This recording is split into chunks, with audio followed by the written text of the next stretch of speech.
तो आज है लाइब्रेरी का मेरा डे 2। स्टार्ट करते हैं आज का डे। तो जो कल मैंने टाइम टेबल बनाया था उसके अकॉर्डिंग ही मैं पढ़ाई करूँगी, ताकि मेरे सारे सब्जेक्ट जो हैं वो कवर होते रहें। और इसके अलावा बाकी जो है, सबसे पहले मैंने 4 पेजेस जो मार्च की मेरी करंट अफेयर की पेंडिंग है ना, वो पढ़ना है मुझे। और सबसे पहले सबसे इंटरेस्टिंग मैं पढ़ती हूँ वोकैब। तो वोकैब के लिए मैं ये बुक मैंने पढ़ ली है, 2 बार पढ़ ली है। तो लेकिन 2 बार पढ़ लिया इसका मतलब ये नहीं है कि दोबारा इसको मैं उठाऊँगी नहीं।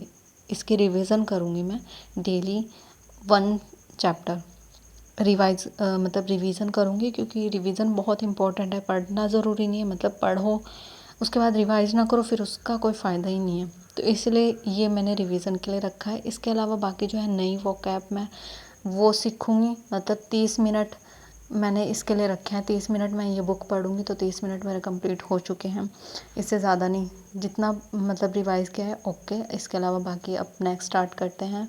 जो मेरे ग्रामर के 120 रूल हैं ये भी मैंने कंप्लीट कर लिए हैं, पढ़ लिया है, इनको याद है मुझे। लेकिन रिवीज़न सबसे इम्पोर्टेंट है। रिवीज़न नहीं की किसी चीज़ की तो उसका कोई फ़ायदा नहीं है। तो इसके लिए भी मैंने 30 मिनट निकाले हैं, और 30 मिनट में 120 ग्रामर रूल, मतलब सारे नहीं, जितने होंगे उतने करूँगी, लेकिन इस अकॉर्डिंग करूँगी कि वो मेरे दिमाग में बिल्कुल सेट हो जाए। और इसके अलावा बाकी जो फिर मेरे इंग्लिश के लिए मैंने 2 आवर रखे हैं, ठीक है। तो अब एक में तो कंप्लीट हो चुका है, अब बचा है 1 आवर।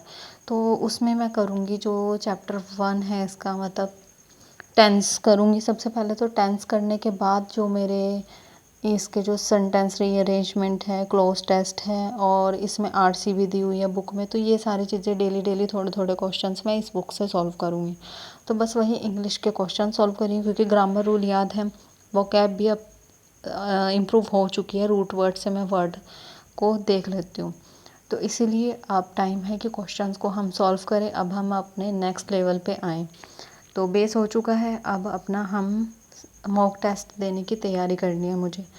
तो इसीलिए बस उसी अकॉर्डिंग मैं खुद को प्रिपेयर कर रही हूँ। इंग्लिश की बुक से हर एक चैप्टर जो है मतलब डेली एक एक चैप्टर या फिर 5-5 क्वेश्चन, इस तरीके से उनको करूँगी। अभी तो खैर मैं समझ ही रही हूँ, फिर देखते हैं आगे कैसे होगा।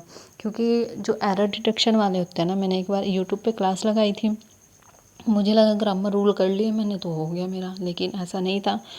वो जो क्लास में एरर निकाल रहे थे वो अलग ही थे। तो इसलिए मुझे लगा कि थोड़ा और इम्प्रूवमेंट की नीड है। तो इसीलिए मैंने इंग्लिश के लिए 1 आवर रखा है, ताकि मैं उसमें बुक से क्वेश्चन सॉल्व करूँ, खुद से प्रैक्टिस करूँ और देखूँ कि क्या क्या केसेस बनते हैं, वो सब चीज़ें। फिर उसके बाद लंच टाइम हो चुका था, मतलब लंच के लिए 12:30 बजे का टाइम रखा है हमने ना, क्योंकि दोनों को भूख जल्दी लग जाती है। दूर से आते हैं दोनों और जल्दी भी आते हैं सुबह, तो इसीलिए भूख लग जाती है। तो 12:30, सिर्फ आधा घंटा हमने लंच के लिए रखा है, क्योंकि थोड़ा सा अपने दिमाग को फ्रेश भी करना है। और ये नहीं है कि बस पढ़ाई पढ़ाई कर रहे हैं, तो थोड़ा बहुत टाइम तो देना होता है, क्योंकि फिर तभी हम फ्रेश दोबारा रिफ़्रेश होकर के तभी तो हम उसी नई एनर्जी के साथ पढ़ाई करेंगे ना। तो इसीलिए 30 मिनट का टाइम लंच के लिए रखा है। लंच करते करते हम कोई आलतू फालतू बातें नहीं करते, बस थोड़ा बहुत अपना डिस्कस करते हैं टाइम टेबल का ही, और मतलब पढ़ाई से रिलेटेड चीज़ें ही हम डिस्कस करते हैं। और इसके अलावा बाकी बस यही लंच टाइम है। इसके बाद शाम तक कुछ भी नहीं खाना, कोई ब्रेक नहीं, कोई कुछ नहीं। तो बस यही लंच टाइम में ही है, जो भी खा पी लिया। फिर अभी मुझे बस करंट अफेयर का हो रहा था। अभी वापस से लंच करने के बाद मैं आ गई थी। जो अभी मेरा डीआई मैंने कर लिया था, पज़ल मैंने कर लिए थे, लेकिन मोबाइल से करे थे ना, वो नंबर सिस्टम किया है आज मैंने। तो नंबर सिस्टम का चैप्टर किया है, और अर्थमेटिक नहीं हो पाएगा आज, क्योंकि टाइम बहुत कम रह गया था।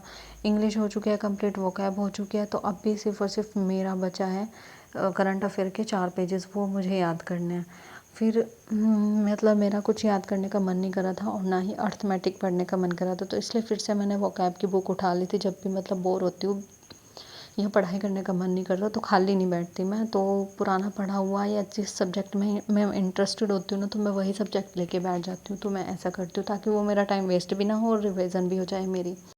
तो इसलिए फिर मैं ये वोकैब की बुक पढ़ रही हूँ, और वोकैब के रूट वर्ड्स जो हैं मुझे काफ़ी अच्छे से याद हो चुके हैं। इसके अलावा बाकी ये बुक तो मेरी कंप्लीट हो गई थी, रिवीजन चल रही है, और ये 3rd टाइम मैं रिवाइज़ कर रही हूँ इसको। तो जितनी रिवीजन हो उतना अच्छा है। इसके अलावा बाकी मैंने एक नीतू मैम की बुक डाउनलोड की है इंग्लिश की। वोकैब है उसमें ना, उसमें रूट वर्ड्स भी हैं और भी नए नए वर्ड्स हैं, तो मैं उसको भी डेली पढ़ रही हूँ। तो मैं रिकॉर्ड नहीं कर सकी वो, क्योंकि मैं मोबाइल से ही पढ़ रही थी, तो मोबाइल से फिर मैं कैमरे से कैसे ही रिकॉर्ड करती। और इसके अलावा बाकी जो मैंने डीआई की क्लास लगाई थी वो भी मैंने मोबाइल से लगाई थी, वो भी मैं रिकॉर्ड नहीं कर सकी। और डीआई के बाद जो मैंने पज़ल्स की हैं वो भी मैंने मोबाइल से ही सॉल्व की थी, तो इसलिए मैं रिकॉर्ड नहीं कर सकती। बाकी अभी बस करंट अफेयर का है, तो करंट अफेयर की रिवीजन कर